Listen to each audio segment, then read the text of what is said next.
नमस्कार मित्रों, आज मैं जीवन के संघर्षों पर आपसे बात करना चाहता हूँ। संघर्ष माने साथ साथ चलने वाला घर्षण। जीवन क्या है? जीवन चलने का नाम है। चरय वेति हमारे महापुरुषों ने कहा, चलते रहो, क्योंकि यही जीवन है।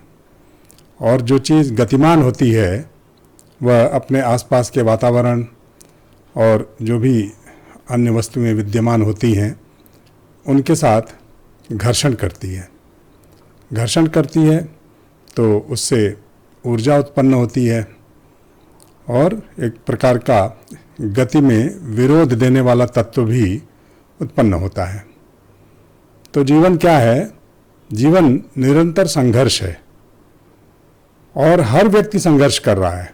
हमें लगता है कि खाली हम संघर्ष कर रहे हैं, बाकी सब मज़े कर रहे हैं। एक कहावत है कि दूसरे की थाली में सबको अधिक घी नज़र आता है।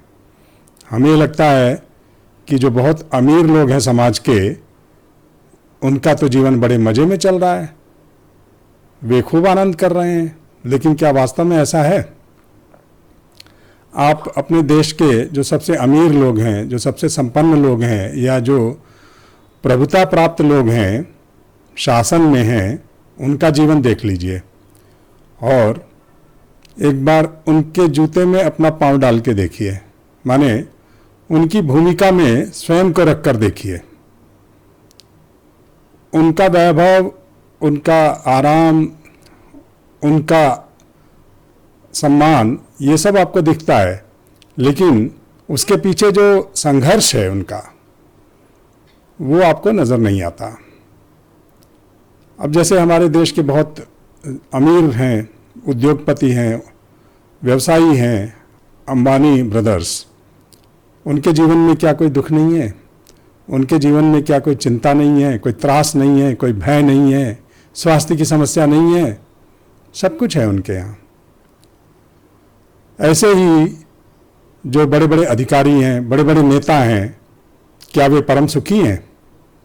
कहते हैं कि जो शिखर पर बैठा हुआ व्यक्ति होता है वो अकेला होता है। एक तरफ तो हम कहते हैं कि मनुष्य सामाजिक प्राणी है, लेकिन संघर्षों की दौड़ में, संघर्षों के कारण व्यक्ति जो है अकेला हो जाता है। वो उपलब्धि तो हासिल कर लेता है, शिखर पर तो पहुंच जाता है, लेकिन अकेला हो जाता है। वहाँ उसके लिए आनंद तत्व नहीं बचता। अमित्रस्य कुतो सुखम, उसके मित्र नहीं बचते। बचते तो हैं कौन लोग? जो उससे ईर्ष्या करते हैं, द्वेष करते हैं, उसके प्रति जलन की भावना रखते हैं। उन्हें लगता है कि अरे वाह, वो तो इतना ऊंचा चला गया। वो ऊंचा क्यों चला गया? उसका संघर्ष भी तो देखिए। लेकिन सबसे बड़ी बात यह है कि ईश्वर ने सबको विलक्षण बनाया है। रविन्द्रनाथ ठाकुर का एक गीत है, आम्रा चंचल आम्रा अद्भुत, आम्रा जौबोनेरी दूत। मैं चंचल हूँ, मैं अद्भुत हूँ। हमारे एक शिक्षक थे श्री कृष्णदत्त पालीवाल जी, वो कहते थे कि भगवान ने हर व्यक्ति को अद्भुत बनाया है, अनोखा बनाया है। ईश्वर जब मनुष्य की रचना कर लेता है तो उसके कान में चुपके से कहता है कि जा कमबख्त, मैंने तुझ जैसा कोई दूसरा नहीं बनाया। हम सब ईश्वर की अद्भुत, अनोखी, एकमात्र कृति हैं, हमारे जैसा कोई दूसरा नहीं है। तो जब हम सबको ये ईश्वरीय वरदान प्राप्त है, ईश्वर की ओर से हमें इतना कुछ मिला हुआ है, तो हम उसका उपयोग करके क्या नहीं बन सकते? हम जो चाहें वो बन सकते हैं। बस हमारे संघर्ष की सीमा कम रह जाती है, हमारे संघर्ष की मात्रा कम रह जाती है और हम शायद उतना संघर्ष नहीं कर पाते जितना दूसरे लोग कर लेते हैं, और उसी के अनुपात में उनकी उपलब्धियां बढ़ जाती हैं। लेकिन ये संघर्ष निरंतर चलता है। ऐसा नहीं है कि आपने एक उपलब्धि पा ली तो आपका संघर्ष समाप्त हो जाए। जैसे ही संघर्ष समाप्त होगा आप फिर गिरने लगेंगे। जैसे जिन लोगों ने हवाई यात्रा की है वे जानते होंगे कि हवाई जहाज अगर उड़ेगा नहीं अगर आगे नहीं बढ़ेगा तो गिर जाएगा, वो एक जगह स्थिर होकर नहीं रह सकता, उसे आगे बढ़ना है। यही जीवन का क्रम है। अगर आप ऊपर चढ़ गए हैं, सफलता आपने प्राप्त कर ली है, तो भी आप संघर्ष करना, मेहनत करना, परिश्रम करना, प्रयास करना छोड़ नहीं सकते। आपको हमेशा संघर्ष करना है, तभी आप गतिमान रह सकते हैं। जिस दिन आप संघर्ष करना छोड़ देंगे, आपकी गति रुक जाएगी और आप गिर जाएंगे, नीचे आ जाएंगे।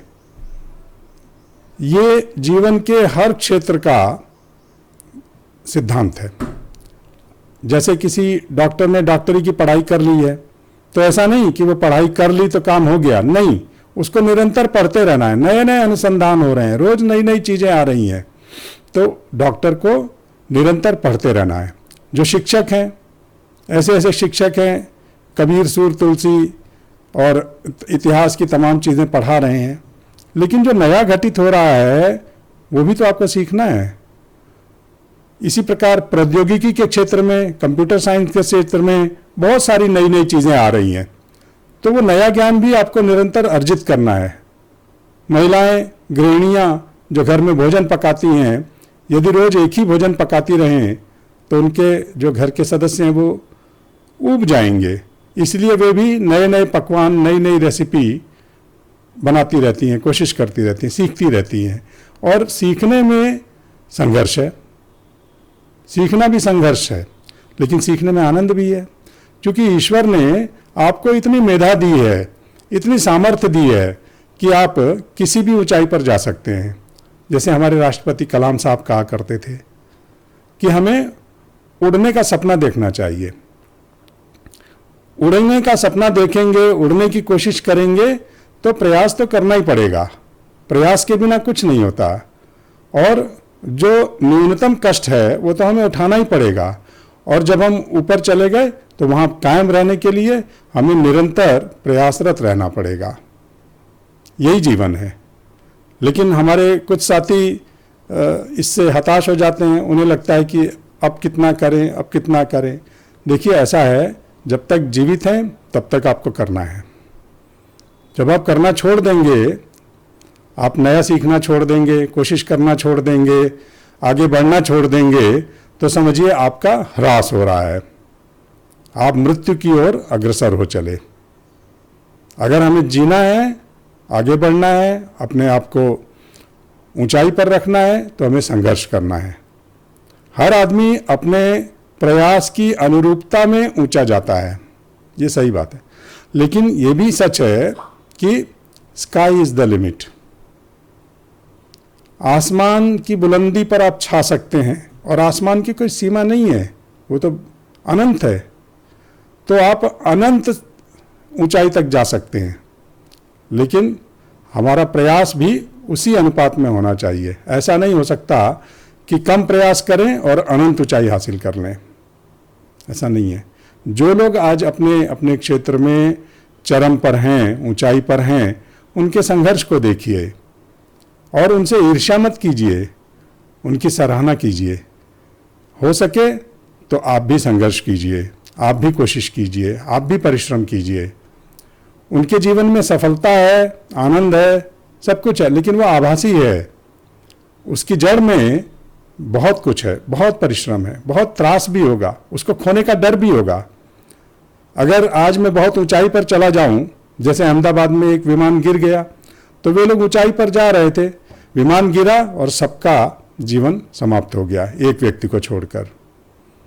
यही है जीवन का फलसफा। जो आदमी जितना ऊंचा जाता है, उसका नीचे गिरने का जो अनुपात है उसी क्रम में होता है, वो उतना ही नीचे गिर सकता है। इसीलिए दूब जो है, दूरवा कभी तूफान में क्षतिग्रस्त नहीं होती, लेकिन जो ऊंचे पेड़ होते हैं उनकी शाखाएं टूट जाती हैं। तो तूफान आता है तो सबसे पहले बड़े लोगों पर उसका प्रभाव होता है। अभी जैसे नेपाल में विप्लव चल रहा है इस समय, वहाँ के युवा आंदोलित हैं विभिन्न कारणों से, उनमें मैं नहीं जाता, लेकिन उन्होंने निशाना किसको बनाया? जो वहाँ के सर्वोच्च पदासीन नेता हैं, या फिर जिनकी संपत्तियां हैं वे लोग निशाने पर हैं। तो ये संकट हमेशा होता है। जब आप ऊंचाई पर होते हैं, आपको सब लोग देखते हैं, आपको टारगेट करते हैं, और जब मौका आता है तो जो नकारात्मक प्रवृत्ति के लोग हैं वे ऊंचाई पर स्थित लोगों को गिराने की कोशिश करते हैं। तो ऊंचा उठने में ये भी एक संकट है। लेकिन इसका मतलब ये नहीं कि आदमी ऊंचा उठना छोड़ देता है, कोशिश नहीं करता। कोशिश हमें करनी चाहिए, लेकिन जो लोग ऊंचाई पर हैं, जो संपन्न हैं, आगे बढ़ चुके हैं, उनके प्रति सहानुभूति रखिए, क्योंकि वो लोग वहाँ इसलिए हैं कि उन्होंने इतना प्रयास किया। उनसे ईर्ष्या मत कीजिए, उनसे जलन का भाव मत रखिए, उनसे आप स्वस्थ प्रतिस्पर्धा कर सकते हैं। आपको और आगे जाना है, आप जाइए। आज से 50 साल पहले अंबानी को कौन जानता था, लेकिन आज वो देश के सबसे अमीर लोगों में शुमार हैं। तो आप भी अंबानी बन सकते हैं, आप भी अडानी बन सकते हैं, आप भी टाटा बिरला डालमिया बन सकते हैं। कोशिश तो कीजिए, और उनके अवगुणों को मत देखिए, उनके त्रास को देखिए। उनके जीवन में जो कठिनाइयां हैं, जो समस्याएं हैं, उनकी ओर भी तो दृष्टि डालिए। ऐसा कोई व्यक्ति नहीं है दुनिया में जो हर दृष्टि से सुखी हो, जो हर दृष्टि से सुविधा संपन्न हो। सबको ईश्वर ने कुछ कुछ कष्ट दिए हैं। ये जीवन ऐसा ही है, और हम सब संघर्ष में हैं। हम सब किसी न किसी तरह जीवन के किसी न किसी पड़ाव पर, दिन के किसी न किसी लम्हे में वो सब दुख, कठिनाइयाँ, त्रास, पीड़ाएं झेलते हैं जो हमसे अबूझी नहीं है, जिनको हम सब जानते हैं। तो ये जीवन जो है एक संघर्ष है, लेकिन इस संघर्ष में हमें चलते रहना है। सुख और दुख लगे रहते हैं। आज सुख है तो दुख भी कहीं पीछे उसके आ रहा होगा, आज दुख है तो सुख भी कहीं दूर नहीं है। रात दिन, धूप छाया, ये सब साथ चलते हैं, और हमें इनके लिए निरंतर एक समभाव रखना चाहिए। सबको स्वीकार भाव से दृष्टा की तरह देखना चाहिए। अपने आप को उससे डिटैच कर लीजिए और देखिए कि आज मेरे साथ है, कल किसी और के साथ होगा, या आज उसके साथ है तो कल मेरे साथ होगा। ये तो निरंतर चलने वाला क्रम है। अगर हमने इस तत्व को समझ लिया और अपनी जो हमारी सहानुभूति है, जो भावना है, सद्भावना, उसका हमने विस्तार कर लिया, तो हमारा जीवन बहुत सुखमय तरीके से बीतेगा, और हम सब कम से कम संतुष्ट रह पाएंगे अपने जीवन में। धन्यवाद मित्रों।